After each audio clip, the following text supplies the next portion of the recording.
बारिश की कहानी। शाम के 5 बजने वाले थे। बारिश का मौसम होने के बाद भी आसमान पूरे दिन से साफ था। गुड़िया ऑफिस से निकलने ही वाली थी कि देखते देखते काली बदलियों ने नीले आसमान को लील लिया। बीच बीच में इनके गरजने से रह रहकर बिजली भी कौंधने लगी। मौसम के इस तेवर को देखकर अंदाज़ा लगाया जा सकता था कि मूसलाधार बारिश तो होकर रहेगी। वैसे तो गुड़िया हर परिस्थिति से जूझना जानती थी, पर बरसात के इस मौसम से वो सबसे ज़्यादा डरती थी। खैर, उसने अपना काम समेटा, पार्किंग से स्कूटी निकाली और निकल पड़ी अपनी 7 साल की चांदनी बिटिया को स्कूल से लेने के लिए। 5:30 बजे छूटता है उसका स्कूल। रोज़ का यही काम है गुड़िया का। सुबह 10 बजे स्कूल छोड़ते हुए ऑफिस जाना और शाम को उसे स्कूल से लेकर बाज़ार से ज़रूरी सामान लेते हुए घर लौट आना। आज मौसम के तेवर देखकर गुड़िया को लग रहा था माँ बेटी का बरसाती स्नान होकर ही रहेगा। विचारों का सैलाब और स्कूटी की रफ्तार आज रोज़ से कुछ ज़्यादा ही तेज़ थी। बादल भी रह रहकर बरसने को बेताबी से गरज रहे थे। गुड़िया जल्दी से स्कूल पहुंची और चांदनी को लेकर घर आ गई। रास्ते में बेटी ने कई बार टोका भी, मम्मा इतनी तेज़ स्कूटी क्यों चला रही हो? ये गरजने वाले बादल हैं, बरसेंगे नहीं। पर गुड़िया जानती थी देर सबेर ये बरसेंगे ज़रूर। चांदनी की बात सुनकर गुड़िया उदास आवाज़ में बोली, बेटी कई बार बादल बरसे भले ही ना, पर उनका गरजना और कौंधती गिरती बिजली से जो नुकसान होता है वो सब कुछ तहस नहस कर देता है, जिसे सामान होने में बहुत समय बीत जाता है। मतलब मम्मा, अभी तू नहीं समझेगी बेटी, कहते हुए गुड़िया ने अपनी स्कूटी घर के लान में खड़ी कर दी।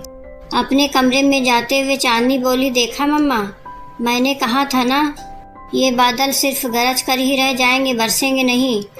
तभी ज़ोर की बिजली चमकी जो कहीं न कहीं तो गिरी ही होगी, उसके जीवन में गिरी बिजली की ही तरह। कॉफ़ी बनाते हुए गुड़िया एकदम अपने अतीत में चली गई। अब अंधियारी और गरजना बाहर से ही नहीं, उसके मन को भी विचलित कर रहा था। बरसात का यही मौसम तो था जब दमे का शिकार हो उसके पिता ने उसे माँ के हवाले छोड़ अंतिम सांस ली थी। पिता के यूँ अचानक चले जाने से माँ भी तो कितना टूट चुकी थी। फिर राधा के विवाह की चिंता ने उन्हें भी, अब घर के हालात तो राधा को ही सुधारना था। बड़ी जिम्मेदारी आ गई थी उस पर। सामना किया गुड़िया ने उसका और एक अशासकीय संस्थान में नौकरी कर ली।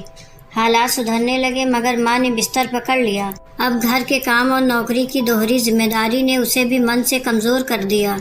रंगीन सपनों की उम्र स्याह सपनों में बदलने लगी, मगर तभी उसके जीवन में सहकर्मी सुनील का आगमन हुआ। डर के साए में सतरंगी सपने धीरे धीरे खिलने लगे। इसी बीच आया बरसात का मौसम, जो जाते जाते अपने साथ ले गया माँ को भी। असहाय गुड़िया कुछ नहीं कर सकी, अनाथ हो गई।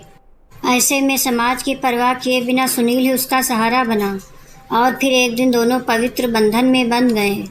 समय बीता गया और साल भर बाद ही उनकी जीवन बगिया महक उठी। बेटी चांदनी के आगमन से सब कुछ ठीक चल रहा था, पर ना जाने क्यों बरसात का मौसम आते ही गुड़िया इस अनजाने डर से ग्रसित हो जाती।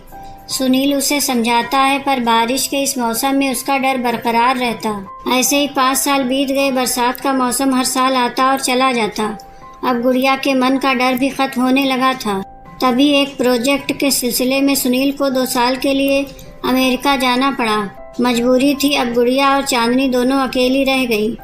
बरसात फिर उसे डराने लगी। समय बीतता गया, ये 2 साल भी निकल गए। आज फिर बादल गरज रहे थे और बिजली चमक रही थी। लग रहा था जैसे आसमान ही फट जाएगा। इस मूसलाधार बारिश में देर रात अचानक दरवाजे की घंटी बजती है। इस समय कौन होगा? सुनील को आने में तो अभी हफ्ता भर बाकी है। यही सोचते हुए वो उठती है। अनजाने डर से ग्रसित गुड़िया जब दरवाज़ा खोलती है तो सामने बारिश में भीगे सुनील को खड़ा पाती है। अचानक सुनील को अपने सामने पाकर उसकी आंखें भी बरस पड़ती हैं। हर बारिश दुखद नहीं होती। सुनील कहता है, मैंने आने की खबर तुम्हें इसीलिए नहीं दी थी गुड़िया, ताकि तुम्हारे मन में बैठा बरसात के मौसम का ये डर तुम्हारे ही आंसुओं की बारिश से हमेशा के लिए धुल जाए। फिर एक बात जान लो, मौसम चाहे कोई हो, सबके जीवन में होनी या अनहोनी तो होती ही है। इससे क्या डरना। चलो अब दरवाजे से हटो भी, बड़े ज़ोर की भूख लगी है।